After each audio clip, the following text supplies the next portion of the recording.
Welcome to News Edge, your sharpest source for daily headlines and deep dives. If you're new here, don't forget to hit that subscribe button and stay ahead of the curve. The world was stunned as news broke that the high-stakes US-EU talks had collapsed, sending a diplomatic shockwave across continents. In capitals from Washington to Brussels, leaders and citizens alike watched in disbelief as the story unfolded in real time, the gravity of the moment settling in with each new update.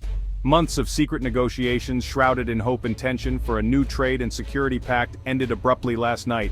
The American delegation, visibly frustrated, stormed out of the Geneva conference room, leaving behind a table set for agreement, but now marked by silence and disappointment. Headlines around the globe screamed blame and fury, with both sides quick to point fingers. The media frenzy only intensified the sense of crisis, as journalists scrambled to piece together the story behind the sudden collapse. This isn't just a failed deal, it's a public family feud with global consequences. The rift between these long-standing allies is now on full display, sending ripples through diplomatic circles and raising questions about the future of international cooperation. Both sides are leaking stories to the press, but the US voice is the loudest, filled with anger and accusations of betrayal. American officials are not holding back, making their grievances known in unusually blunt terms. American officials blame Brussels, Paris, and Berlin for backing out at the last minute, claiming Europe caved to internal pressures and a rising tide of anti-American sentiment. European leaders, meanwhile, looked defensive, caught between domestic politics and the demands of their transatlantic partner. The global economy shuddered in response. Markets from Tokyo to New York plunged, with investors reacting to the uncertainty and the sudden threat to the world's most important economic relationship. Billions were wiped from stock values in a matter of hours, and analysts warned of long-term repercussions.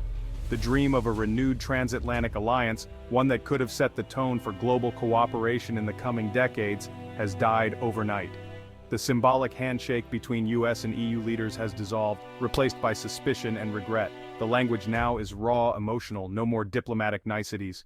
Accusations fly in public, and behind closed doors tempers flare. The sense of betrayal is palpable, and the wounds may not heal quickly. This feels more final than past disputes. The assumption that the US and Europe are natural partners is now in doubt. The shared history of cooperation, once taken for granted, is being re-examined in light of this dramatic rupture. The talks' failure exposes a deep chasm in how the two continents see their roles in the world. What was once a united front now appears fractured, with each side questioning the other's motives and commitment. The immediate question on everyone's mind is simple: what happens next? The uncertainty is unsettling, and the lack of clear answers only adds to the anxiety. But the deeper question is even more profound. Can the Western Alliance, the bedrock of global stability for 70 years, survive this blow? Analysts warn that the very foundation of the post-war order is at risk, and allies around the world are watching nervously.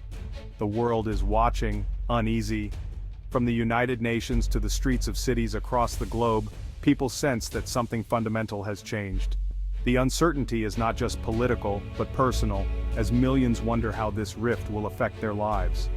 The shock is not just in the halls of power, but on the streets and in the markets.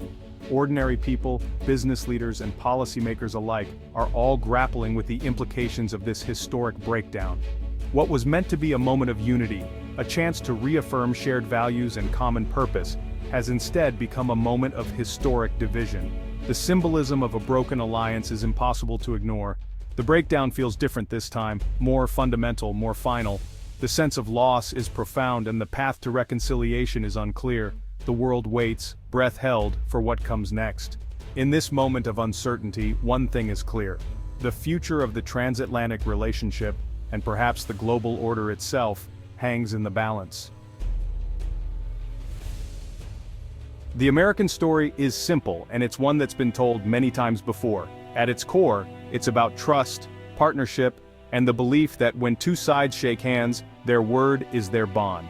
For decades, the United States has prided itself on upholding its commitments, especially with its closest allies. But this time, Europe broke its word. The sense of betrayal runs deep, not just in the halls of power, but across the American public and media. US officials insist they negotiated in good faith, making major concessions, especially on agricultural tariffs. These weren't easy decisions. American farmers and businesses were asked to make sacrifices, all in the hope of building a stronger transatlantic alliance. They claim a handshake deal was in place to lower barriers over 5 years, then, at the last moment, Europe backed out. The agreement, once seen as a symbol of renewed cooperation, was suddenly off the table.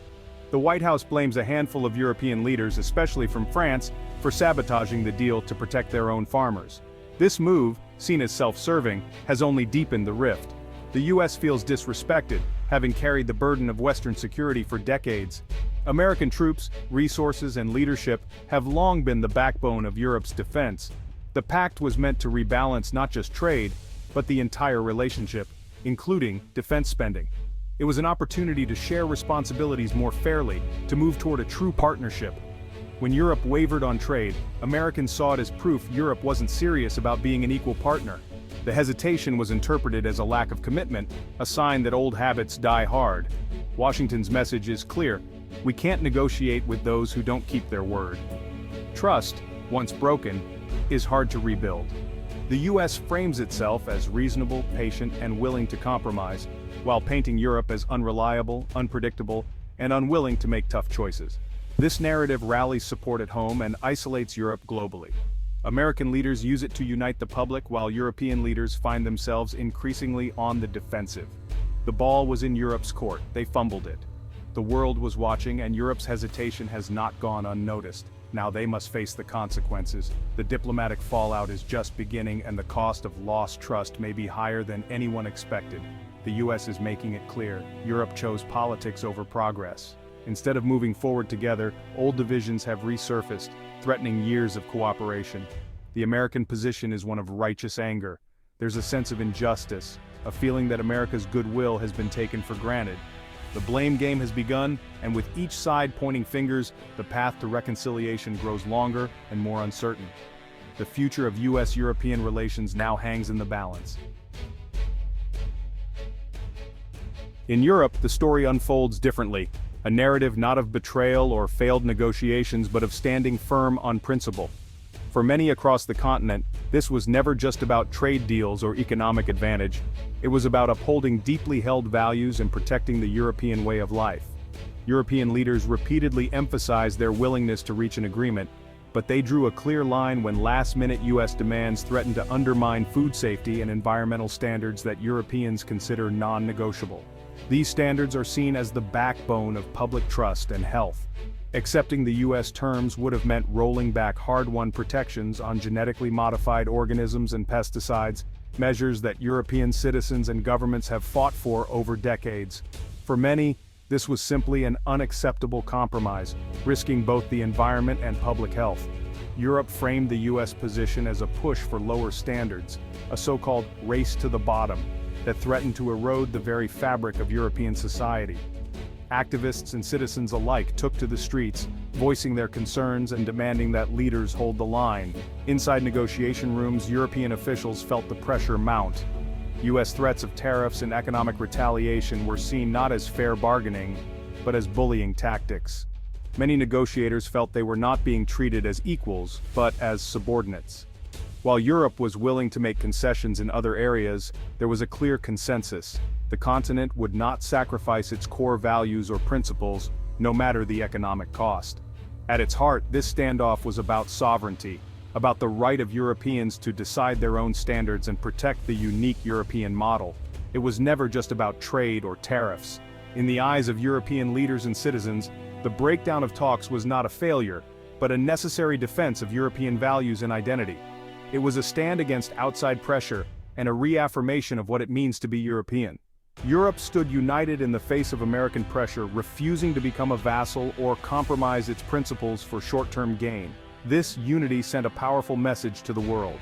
For Europe, this was more than a negotiation. It was a matter of principle. On these core issues, there could be no compromise, no matter the consequences. Ultimately, the rift between the US and Europe is about more than economics or policy. It's about identity, values, and the future direction of the continent, a defining moment in the ongoing story of Europe. Former President Trump's reaction was explosive. He took to social media, blaming both European leaders and current US negotiators for being too soft. "I told you so," "Europe has been ripping us off for decades. They think we are fools," he posted. Trump's fury taps into deep American grievances, claiming only his hardline tactics work. He calls for massive tariffs and total American victory, framing the situation as America versus the world. His supporters see the failed talks as proof he was right all along. Trump's anger isn't just noise, it's a force pushing the US further from compromise. The pressure for confrontation is growing. The collapse raises the threat of a full American withdrawal, not just from talks, but from global institutions. Hardliners in Washington talk openly about leaving the WTO, undermining the rules of global trade. The US might also reduce its commitment to NATO, making security guarantees conditional. Weakening NATO would embolden rivals like Russia and leave Europe exposed. The US is gambling that threats will force Europe back to the table, but it's a high-stakes game. If Europe calls the bluff, or the US follows through, the consequences could be catastrophic. The old certainties are gone. The risks are enormous. The world stands on the edge of a dangerous new era. With diplomacy dead, a trade war looms. The US could slap huge tariffs on European cars, devastating Germany's economy. Europe would retaliate, targeting iconic American products and key political states. The tit-for-tat escalation would ripple through the global economy, raising prices and killing jobs. No one wins a trade war, everyone pays. Supply chains would be disrupted, investment would stall, and a global recession could follow.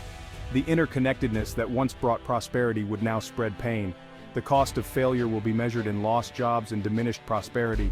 The economic dominoes are ready to fall. The stakes are higher than ever. The economic fallout is severe, but the geopolitical consequences could be worse. A US-EU split is a strategic victory for Russia and China, who have long sought to divide the West. A weakened NATO would embolden Russia, leaving Eastern Europe vulnerable. China could exploit the rift, drawing Europe closer and sidelining the US. The collapse of the Western alliance would end an era of stability and predictability. The world could return to competing power blocks and constant rivalry. This is not a future that serves the US or Europe. The democratic world stands weakened and divided. The stakes are not just economic, they are existential. Is there a way back from the brink? The first step, de-escalate the rhetoric and return to quiet diplomacy.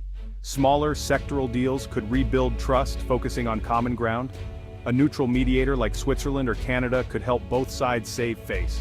Both must recognize the cost of failure is greater than compromise.